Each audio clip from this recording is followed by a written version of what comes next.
Bueno, bienvenidos.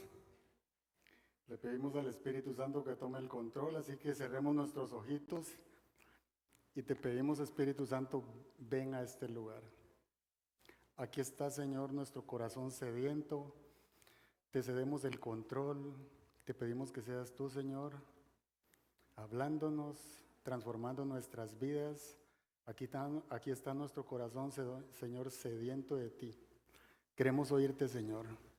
Queremos ser llenos y saciados por tu palabra, Señor. Bienvenido seas a este lugar, Espíritu Santo. Toma el control de cada palabra, cada gesto, Señor, y te damos desde ya la gloria y la honra solo a ti. En el nombre de Jesús, amén. Hace apenas algunos días el mundo se vio muy impactado por una mala noticia, y es que en Venezuela la tierra tembló con una fuerza devastadora y creo que fue una sorpresa para todos nosotros. Y en menos de un minuto edificios que habían estado durante décadas se desplomaron, familias enteras se vieron separadas y miles de personas perdieron sus hogares. Y es una noticia muy triste. Hasta el momento más de 2.600 vidas se han apagado y mientras tanto todavía continúan las labores de rescate. Nuestras oraciones para todas aquellas personas que tienen familia en ese lugar. Le pedimos al Señor que sea Él el que les dé fuerzas, el que les dé esperanza y que los ayude en estos momentos difíciles. Millones de personas se han visto afectadas por eso. Y bastaron unos segundos para recordarnos algo muy importante que se nos olvida, y es que la vida es muy frágil. Todo cambia en un instante, en un de repente. Y la pregunta que yo quiero que nos hagamos es, ¿qué hacemos cuando el sufrimiento toca nuestra puerta? Porque el sufrimiento no pide permiso. Porque no distingue entre ricos y pobres, entre creyentes o incrédulos, entre jóvenes y ancianos. Simplemente nos visita de repente. Y tarde o temprano todos vamos a pasar por esos terremotos. Quizá no esos que mueven la tierra, pero muchas veces moverán nuestro corazón. Pero tarde o temprano pasamos por lo que le llamamos angustia o sufrimiento. Y de eso precisamente es que vamos a estar hablando hoy, porque algunas de las preguntas más profundas y difíciles de la existencia humana son: ¿por qué Dios permite el sufrimiento? Y yo no sé si usted lo ha escuchado, pero muchos de nosotros a veces nos preguntamos eso. ¿Por qué Dios permite que en África hayan muchas personas muriéndose de hambre, por ejemplo? ¿Verdad? Y la otra pregunta que nos hacemos, o que se hace la mayoría, es ¿cuál es el propósito del dolor? Porque definitivamente si hay dolor hay un propósito. Así que la charla de hoy se llama Consolados por Dios en medio del sufrimiento. Y vamos a estar en Isaías 43:2, es un versículo muy corto, y dice: cuando cruces por las aguas, yo estaré contigo. Quiero que repita eso conmigo. Yo estaré contigo. Cuando cruces los ríos, no te cubrirán sus aguas. Cuando camines por el fuego, no te quemarás, ni te abrazarán las llamas. Y ese es el Señor hablándole al pueblo de Israel. Y me llamó mucho la atención el versículo, algo que recuerdo cuando estoy pasando por situaciones muy complicadas. Es que seguramente ustedes han escuchado nuestro testimonio, pero nosotros nos casamos y al mes recibimos a Cristo, y al poquito tiempo estábamos embarazados y perdimos el primer bebé. Y a las 8 semanas perdimos el primer bebé, y el segundo pasó exactamente lo mismo a las 8 semanas, y el tercero a las 8 semanas también. Entonces perdimos 3 bebés. Y acabamos de conocer a Cristo. Y yo creo que una de las razones que nos ayudó a sobrellevar ese momento tan duro, como me dijo Marian hace algunos días, es que estábamos enamorados del Señor. Es que a pesar de que lo acabábamos de conocer, estábamos enamorados de Dios y nos metimos a servir en los retiros, en el discipulado, en todos lados, servíamos en todos lados. Y creo que esa permanencia y esa ayuda de la comunidad nos ayudó mucho a sobrellevar esos momentos muy difíciles. Pero cuando estoy pasando por una situación muy difícil, yo lo que le oro a Dios es, si fuiste capaz de darle vida al vientre de Marian para que hoy tengamos 2 hijas, ¿qué más no puedes hacer? Porque hoy le puedo decir que soy padre por gracia, porque Dios es bueno. Y recuerdo que cuando estábamos en esos momentos difíciles, un amigo mío, él trabajaba en la misma empresa y me regaló un librito que se llama Cuando lo que Dios hace no tiene sentido. Demasiado bueno. Si usted no lo ha leído, vaya, bájelo, cómprelo como usted quiera, pero consígalo. Es un libro del doctor James Dobson, es un escritor cristiano, creo que falleció hace como 2 o 3 años, pero es demasiado bueno. Y él decía lo siguiente, dice, la fe verdadera, la fe cristiana verdadera no se basa en entender cada acción divina, sino en aferrarse a la naturaleza amorosa de Dios cuando las circunstancias carecen de lógica humana. Porque es fácil decir que tenemos fe cuando llegan las cosas, pero no es lo mismo cuando estamos en la sala de espera. Y no es lo mismo cuando no entendemos ni siquiera lo que nos está pasando. Así que hay 3 cositas que yo quiero que veamos el día de hoy. Y la primera de ellas es que Dios nos consuela cuando el sufrimiento parece incomprensible.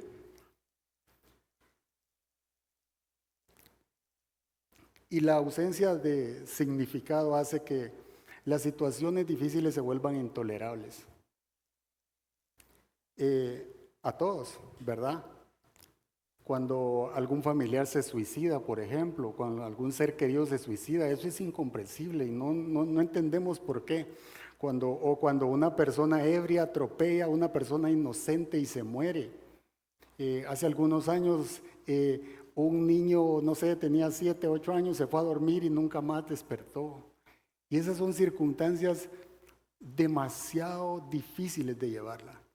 Y yo creo que nosotros, la iglesia, también tenemos que hablar de eso. ¿Qué pasa cuando el sufrimiento se vuelve incomprensible, indescifrable? No hay una palabra que describa y que nos ayude a lo que estamos viviendo. Y cuando el dolor no tiene una causa lógica o una justificación moral, se vuelve intolerable. Y entonces viene la profunda lucha interna que surge cuando enfrentamos enfermedades, cuando hay muertes trágicas o cuando hay pérdidas injustas.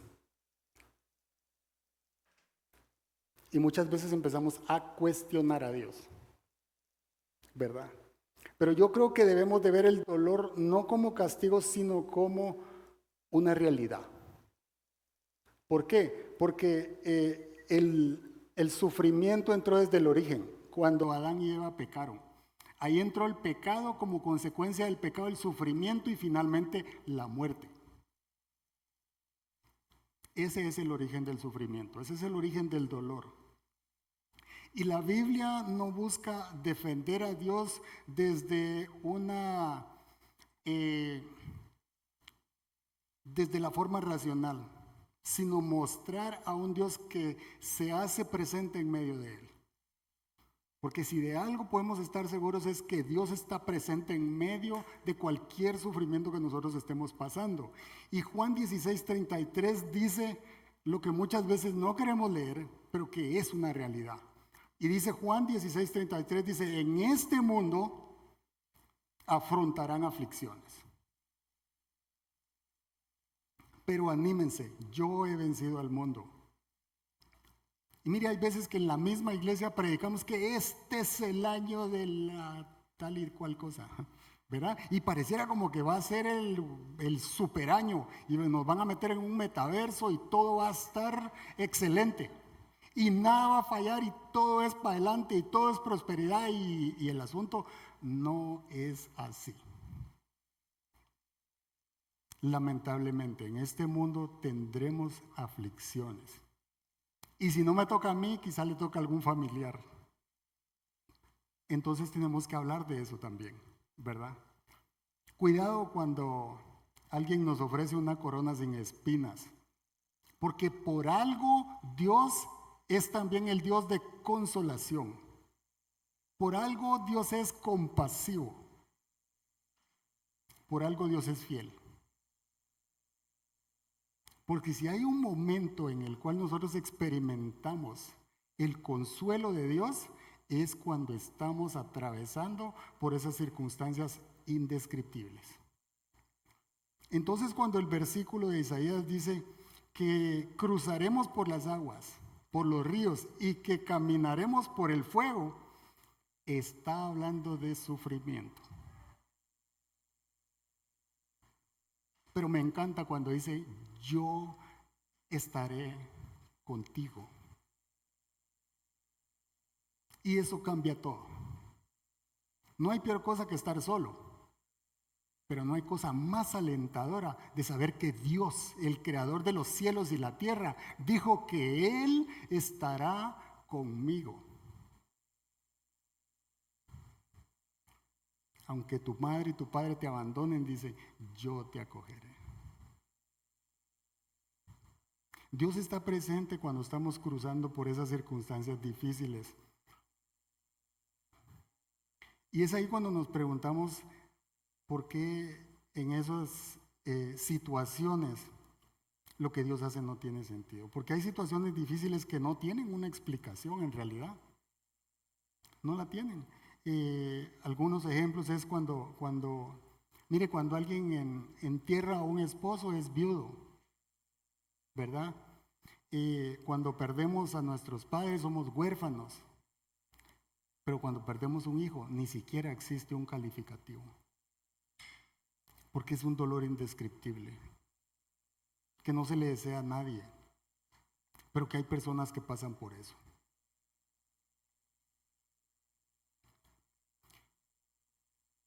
Y lo que sucede es que cuando la tragedia llega a nuestras vidas, el shock, que es ese momento en el cual nos vemos confrontados con una realidad distinta a la que veníamos teniendo, ese proceso difícil es el que nos grita que Dios parece que está en silencio, que está lejano o que está incomprensible. Y aun cuando seamos cristianos es un momento duro, de shock. Y es ahí cuando muchas veces nos preguntamos, ¿cómo nos puede pasar esto? ¿Cómo me pasa esto si yo voy todos los sábados? Si yo hago esto, si yo hago lo otro. ¿Cómo me puede pasar esto?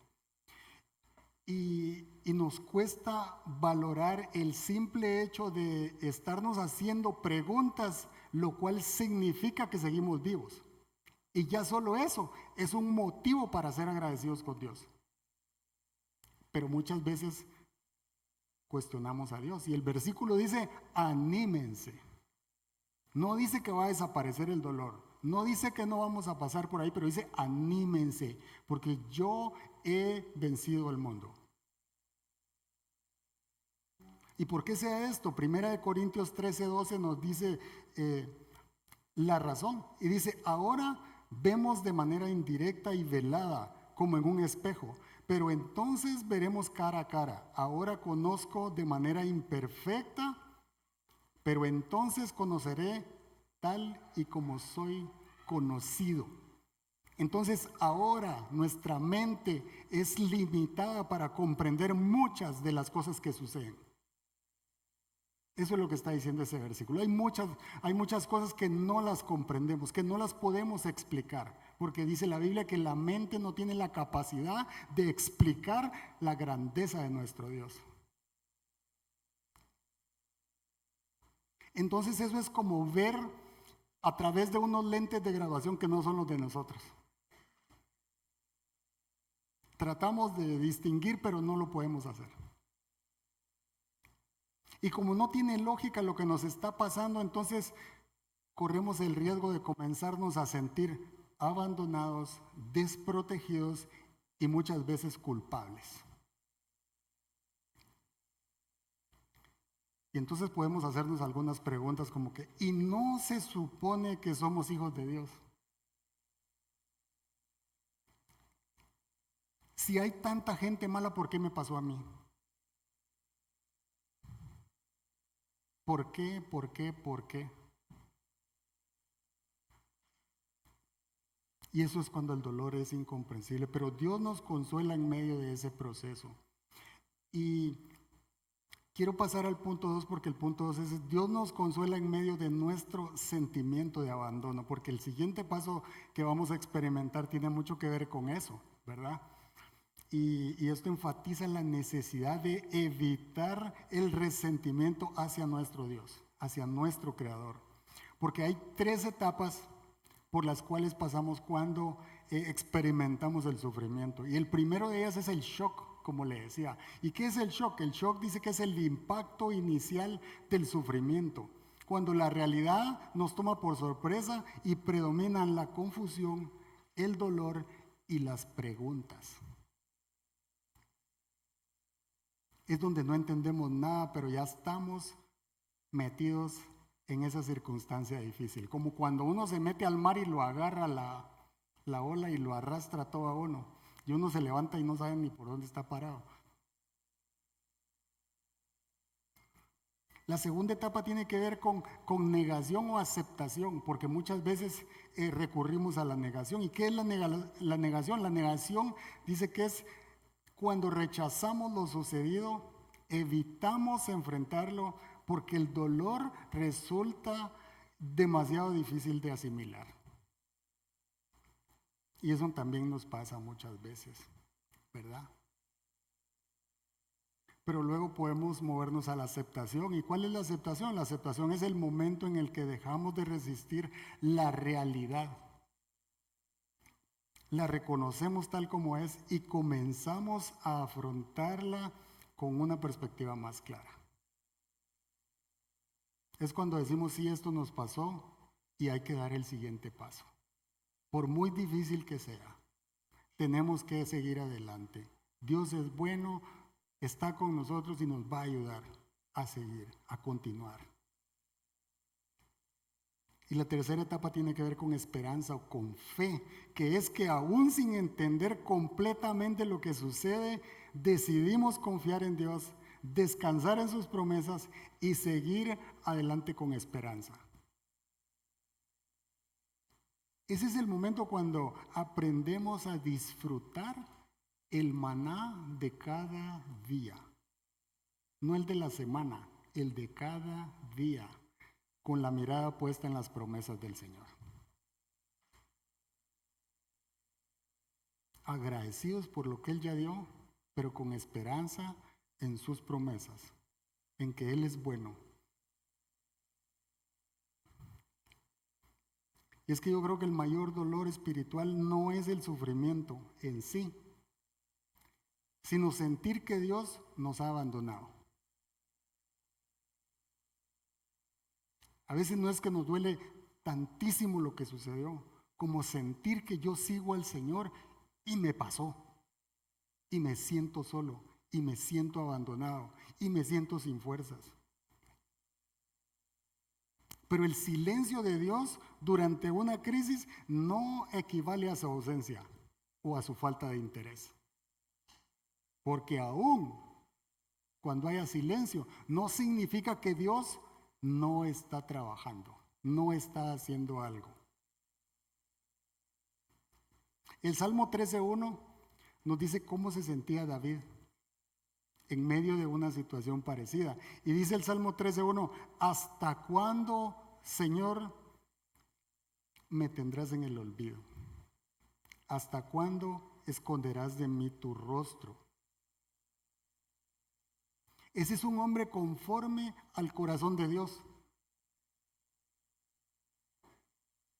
Y esas son preguntas que nosotros le hacemos al Señor. ¿Hasta cuándo, Señor? te vas a acordar de mí? ¿Hasta cuándo mi oración va a pasar de este techo y llegará hasta donde tú estás? Porque muchas veces sentimos o que nuestra voz es muy bajita y Dios no la escucha, o que simplemente el Señor no me está prestando atención.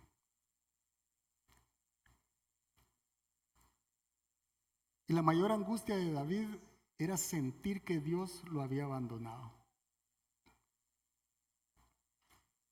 Mire, hay padres que pierden hijos a pesar de orar y servir fielmente. Muchas veces pasa eso.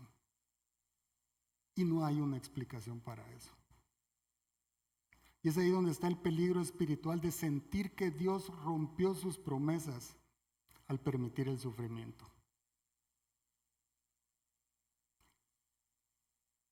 Si usted va al libro de Job, por ejemplo, Job era una persona íntegra, intachable y temía a Dios, y a pesar de eso perdió absolutamente todo. Sus hijos uno por uno, su esposa, sus bienes, y era una persona muy próspera, y lo perdió absolutamente todo.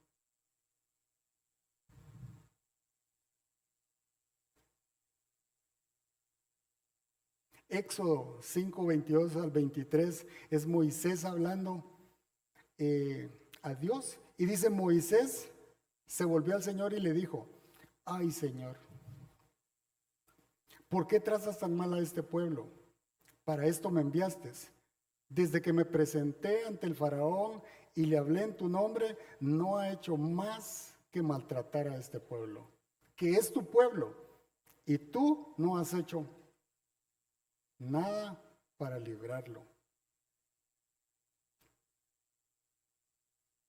Y él era un enviado de Dios, y el Señor le había dicho qué tenía que hacer, a dónde tenía que ir, por dónde los tenía que llevar. Y sin embargo, Moisés también experimentó el sufrimiento. También pasó por esa etapa en la cual nos sentimos abandonados. ¿Por qué Dios permitía el sufrimiento? Pero yo lo que le quiero decir esta noche es que Dios sí se identifica con el sufrimiento, porque servimos a un Dios que sufre. Y el ejemplo de eso es nuestro Señor Jesús. Porque mire, desde el Antiguo Testamento, cuando Isaías profetizó acerca del Mesías, dijo lo siguiente en Isaías 53:3, y dijo: despreciado y rechazado por los hombres, varón de dolores, habituado al sufrimiento, todos evitaban mirarlo, fue despreciado y no lo estimaron. Jesús también pasó por eso, más que nosotros. Y mire, por ejemplo, a mí se me quebró una muela, luego se me dañó ¿cómo le llaman aquí? La calza, ¿verdad? Y después hasta me empezó a doler porque no podía comer, hasta que me di cuenta que en realidad necesitaba ir al doctor. ¿Y qué le quiero decir con esto? Que el dolor funciona a menudo como un despertador de la conciencia para recordarnos nuestra necesidad de Dios. Muchas veces hasta que estamos pasando por eso tan difícil, nos recordamos que tenemos que acudir a Dios, porque ya no podemos sobrellevarlo, porque ya no aguantamos, porque ya nuestras fuerzas no dan para más.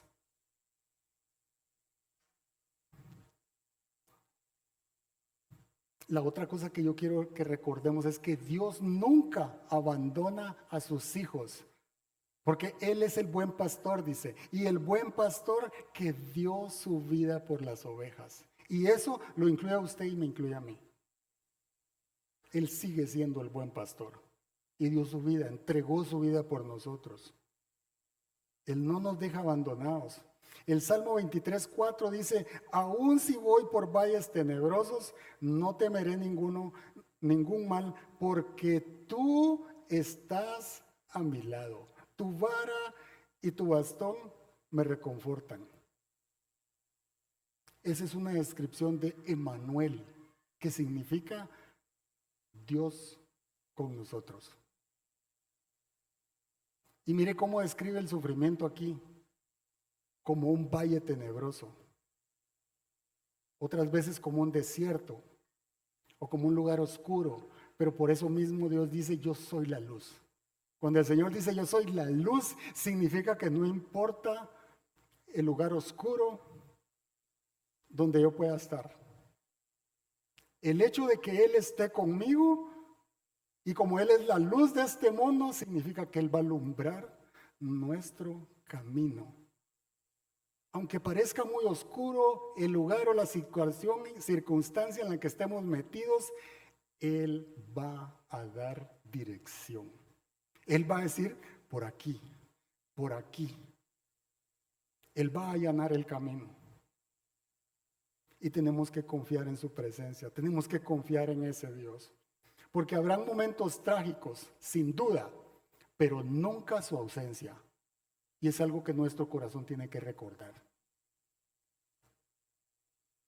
Porque Dios no promete un vuelo sin turbulencia, pero sí un aterrizaje seguro.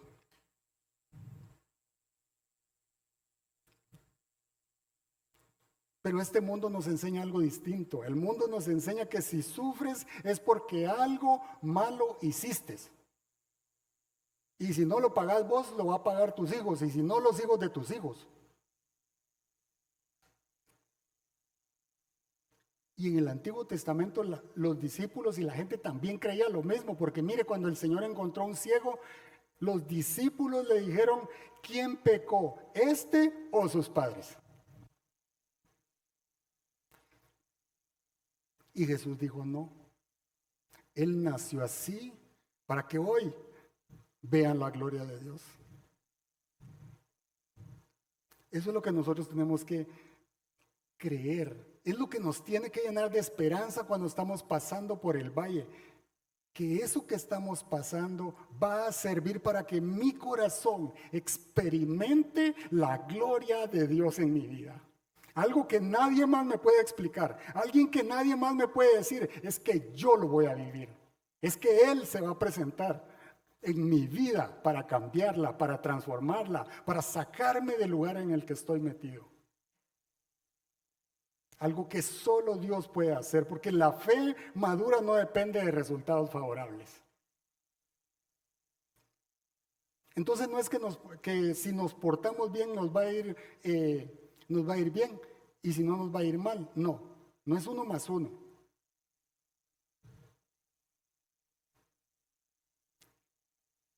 Y algo muy lindo es que Dios no se queda indiferente ante nuestro sufrimiento.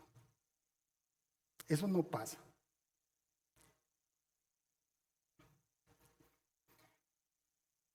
Y encontré un versículo demasiado lindo, Isaías 66:13, que describe el amor de Dios a nosotros. Y dice, Isaías 66:13 dice, como madre que consuela a su hijo, así yo los consolaré a ustedes.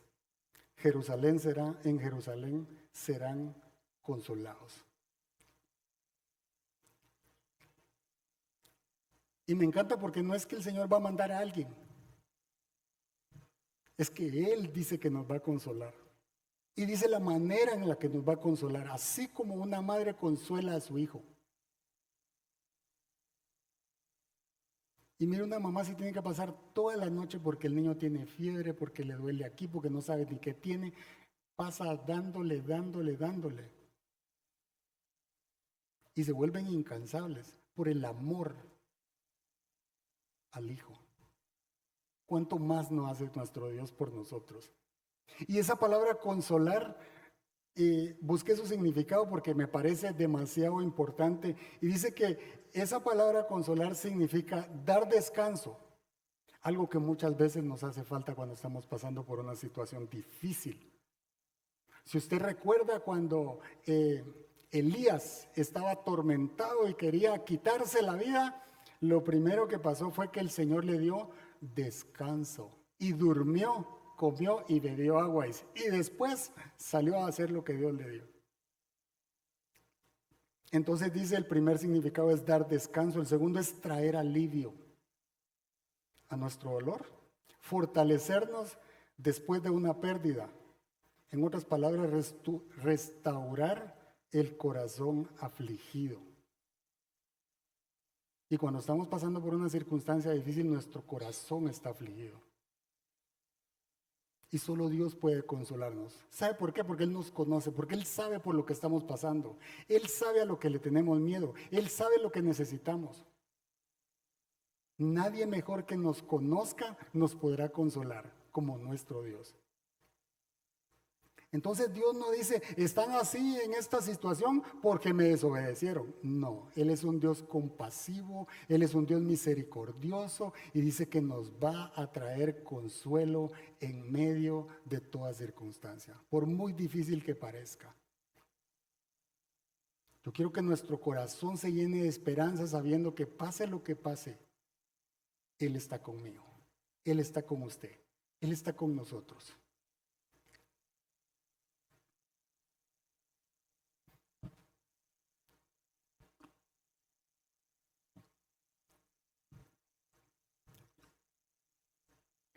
El tercer punto, y con este término, es que Dios nos consuela revelándonos su verdadero amor.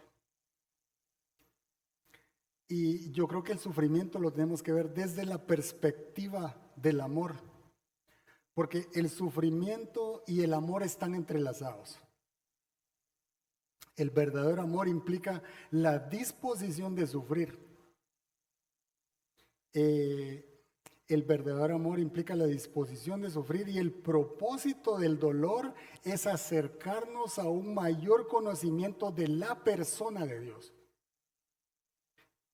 que es superior o es más importante a recibir la información de cuando nosotros le preguntamos al Señor por qué están pasando las cosas. Porque mire, si le ponemos atención, muchas veces le preguntamos al Señor por qué. Pero ¿y qué haríamos si Dios nos dice por qué estamos pasando por eso? Yo prefiero que Dios se presente ante mi circunstancia, ante lo que yo estoy pasando y me consuele, porque eso va a cambiar todo a mi alrededor. El sufrimiento existe porque el amor existe. Y cuando Dios escogió amar, también escogió sufrir por nosotros.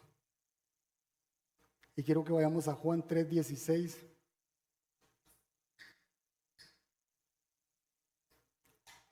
Creo que es uno de los versículos que todo el mundo sabe. Juan 3:16 dice, de tal manera amó Dios al mundo que dio a su Hijo unigénito, para que todo aquel que en Él cree no se pierda, mas tenga vida eterna. Pero ¿sabe a qué vino Cristo? A sufrir.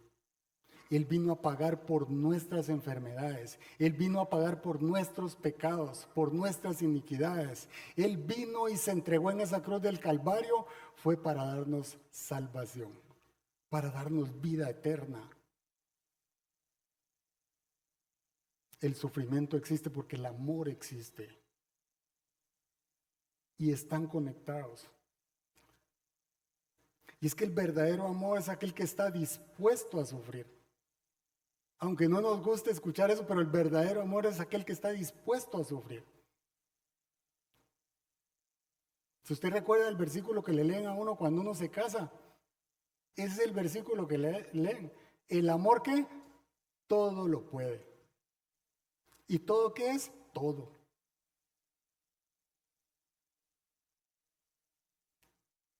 Y le pongo un ejemplo. Cuando una mujer, por ejemplo, quiere ser madre, ni siquiera le pone atención a los dolores que va a pasar el día que del parto, ¿me entiende? Lo único que tiene es su mirada puesta en que quiere ser madre, en abrazar a su bebé. Pero los dolores de parto son uno de los dolores inexplicables por el cual pasan las mujeres. Pero el amor disminuye esa expectativa del dolor que puedan pasar en ese momento. Mire, en el instante en el que le dan el bebé, todo cambia. Y eso es el amor. El verdadero amor está dispuesto a sufrir. Por eso dice la palabra, el amor todo lo soporta. Y Jesús soportó nuestros pecados, el precio de nuestras enfermedades. Por eso dice la palabra, y por sus llagas fuimos nosotros curados por amor. Jesús se entregó por amor a usted y por amor a mí, para que podamos acudir con confianza, para que podamos llegar hacia Él y decirle cómo nos sentimos y recibir el consuelo que Él tiene en medio del sufrimiento que podamos estar pasando.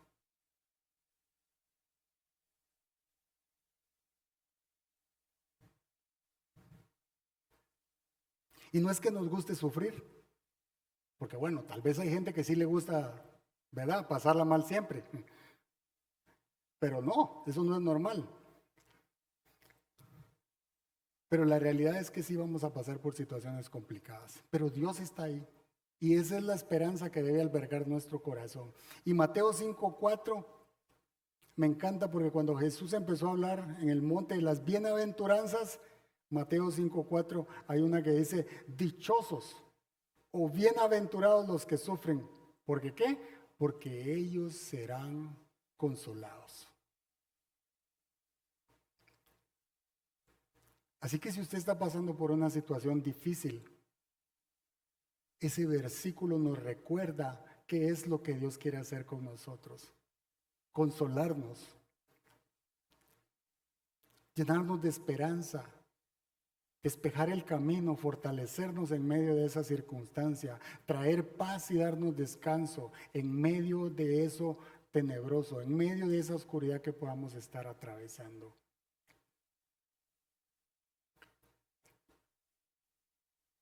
Y quiero terminar con un ejemplo que está en Segunda de Reyes 20, del 1 al 6. Ezequías era rey de Judá y él hacía las cosas como a Dios le agradaban. Y entonces dice el versículo 1, dice, por aquellos días Ezequías se enfermó gravemente y estuvo, ¿qué?, a punto de morir. Significa que ya no estaba a punto de morir, ¿verdad? En buena teoría ya se estaba recuperando, ¿cierto? Pero dice que entonces vino el profeta Isaías, hijo de Amós, fue a verlo y le dijo, así dice el Señor, pon tu casa en orden porque vas a morir, no te recuperarás. Ese es el tipo de profecías que nadie quiere escuchar, ¿verdad? O sea, miren en dónde esconden al profeta, pero que no se me ponga enfrente porque o se esconde él o me escondo yo, ¿verdad? Oiga, y si dice, así dice el Señor, la cosa está horrible. Horrible, o sea, ¿sí me entiende? O sea, pon tu casa en orden porque hasta aquí llegó la cosa y vas a petatear. O sea, yo no me imagino Dios, que le den a uno esa noticia, ¿me entiende? Pero aunque usted no lo crea, hay personas que en un instante reciben el mensaje y todo cambia.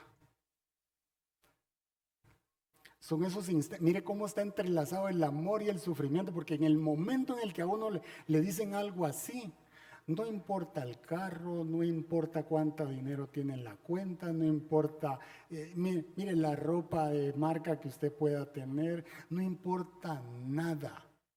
¿Sabe qué empieza a hacer uno? Quiero ponerme a cuentas con mi hermano. Quiero que traigas a mi mamá. Quiero que venga mi tío, le voy a pedir perdón. Es algo que se llama amor. Nos atrae ponernos a cuentas en esos momentos porque queremos irnos en paz y pedirle perdón a Dios para vivir con Él la eternidad. El amor y el sufrimiento están entrelazados. Y entonces el profeta le da ese mensaje y le dice, pon tu casa en orden porque vas a morir, no te recuperarás. Mira, por si tenías alguna duda, hasta aquí llegó la onda, ¿va? Salado. Y entonces dice que Ezequías, en el versículo 2, volvió el rostro hacia la pared. ¿Y qué hizo? Rogó al Señor. Y le dijo, recuerda, Señor, que yo me he conducido delante de ti con lealtad e integridad. Y he hecho lo que te agrada. Son 2 líneas nada más, ¿verdad? Y dice que Ezequías lloró amargamente. Porque muchas veces cuando estamos pasando por esos momentos, ni siquiera tenemos palabras para orarle a Dios. Solo queremos llorar.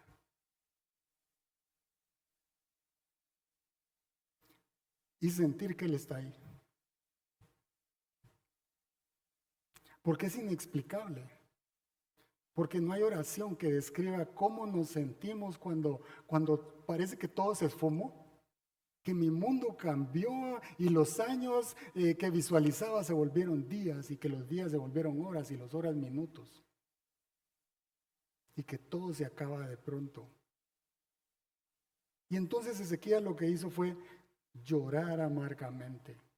Y yo lo que le quiero decir es que Dios no es indiferente ante nuestro sufrimiento. Él está ahí. Él es compasivo y está y se conmueve con nuestro dolor y actúa con misericordia. Y la otra cosa es que Dios es fiel y cumple sus promesas. Pero mire aquí, el mensaje era devastador y sin esperanza, porque venía del mismo Creador, del que da la vida y el que la quita. Él mismo había mandado el mensaje: hasta aquí llegaste. Entonces, o sea, 0% de probabilidad. Pero la oración de Ezequías y llegar al lugar correcto, con la persona correcta, lo cambia todo, porque Dios es compasivo. Y el versículo 4 dice: no había salido Isaías, el profeta que fue a dar el mensaje, no había salido Isaías del patio central cuando vino la palabra del Señor. O sea, no pasaron días, porque si Isaías no había salido de ese lugar, significa que el profeta todavía estaba ahí. Y aunque caminara lento, todavía estaba ahí. Y el Señor estaba hablando de nuevo.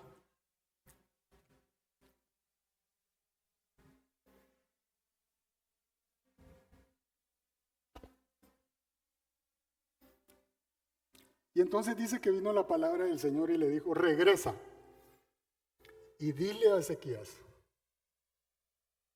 gobernante de mi pueblo, que así dice el Señor. Era Dios tocando otra vez la puerta. Dios de su antepasado David.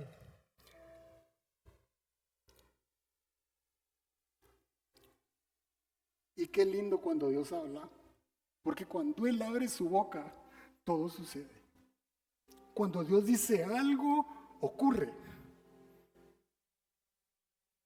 Y dice: he escuchado tu oración y he visto tus lágrimas. Voy a sanarte. Y en 3 días podrás subir al templo del Señor. Voy a darte 15 años más de vida. Dios puede transformar nuestra tragedia en un nuevo caminar, en un nuevo Génesis. Por muy oscuro que parezca, por muy devastadora que sea la noticia, la circunstancia que estemos pasando, una palabra de Dios y todo cambia. Porque Él es un Dios compasivo, Él es un Dios fiel. Ese es al Dios que servimos. Él fue a la cruz y no fue por gusto. No fue nada más para que nos estemos tomando el pedacito de galleta y el poquito de vino. Eso tiene un significado que se llama amor. Y Él entregó su vida por las ovejas, dice. Y nosotros somos sus ovejas. Y Él es el buen pastor y está aquí para consolar nuestros corazones. Él está aquí para darnos esperanza, para darnos vida. Él está aquí para allanar el camino, aunque esté lleno de piedras, aunque esté lleno de obstáculos. Su presencia lo cambia todo. Dios habla y todo sucede. Y esa es nuestra fe. Creer que Él es el Dios que cumple sus promesas.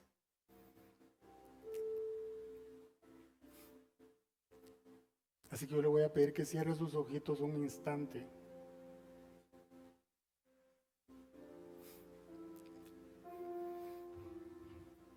Porque mire Dios, cuando el pueblo de Israel llegó a tope, calle sin salida y no había para dónde agarrar, Dios no desapareció el mar, lo partió.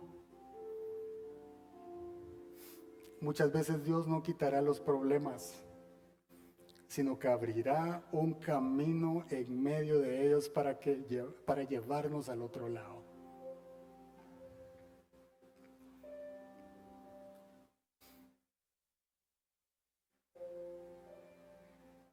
Cuando Nabucodonosor quería meter a Daniel y sus amigos al horno, Dios no desapareció el horno, se metió con ellos al horno.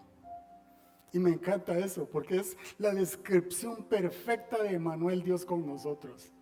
Dios mismo se metió al horno y no se quemaron. Y dice el versículo que junto con Sadrach, Mesach y Abednego, y sus ropas ni siquiera olían a humo.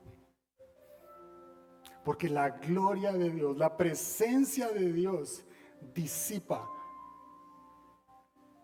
las tinieblas. Y quiero terminar con esto. Nunca dudes de lo que Dios puede hacer con un corazón roto cuando le das todas las piezas. Dios te ama y Dios es nuestro consolador. Él está en medio de la circunstancia que pudieras estar pasando. Y Dios es bueno en todo tiempo y en toda circunstancia. Yo te pido, Señor, que escuches cada oración en este lugar. Escucha nuestro clamor, Señor. Hoy queremos acudir a ti y poner nuestras necesidades en tus manos. Hoy queremos adorarte, esperanzados, Señor, en tus promesas. Hoy te oramos, Señor, para que una palabra de tu boca, Señor, cambie nuestras circunstancias a nuestro alrededor.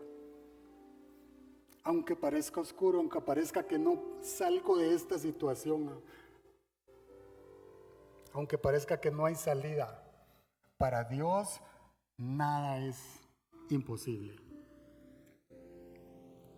Yo te pido, Señor, que escuches la oración de cada persona en este lugar. Y que si usted necesita que oremos por usted, pase adelante o levante su mano ahí donde está.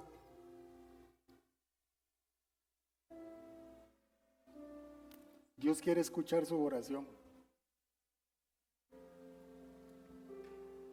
Te damos gracias, Señor, porque solo tú puedes darnos paz en medio de la tormenta. Solo tú, Señor, le puedes dar fuerzas al débil. Solo tú, Señor, nos puedes levantar de ese pozo donde pudimos haber caído, Señor. Y ponemos nuestra esperanza en ti. Y queremos darte la gloria y la honra porque te tenemos en nuestra vida. Lo mejor que existe y que tenemos en nuestra vida es tu presencia, Señor. Bendito seas, Señor. Bienvenido seas a este lugar. Te alabamos y te exaltamos, Señor. Y que sea tu presencia, Señor, lo que transforme nuestro sufrimiento, nuestro dolor en nuevas fuerzas, en un nuevo comienzo, en un nuevo génesis. Y que podamos venir pronto, Señor, a dar testimonio de tu gloria y de tu bondad. Gracias, Jesús. Bendito sea tu nombre.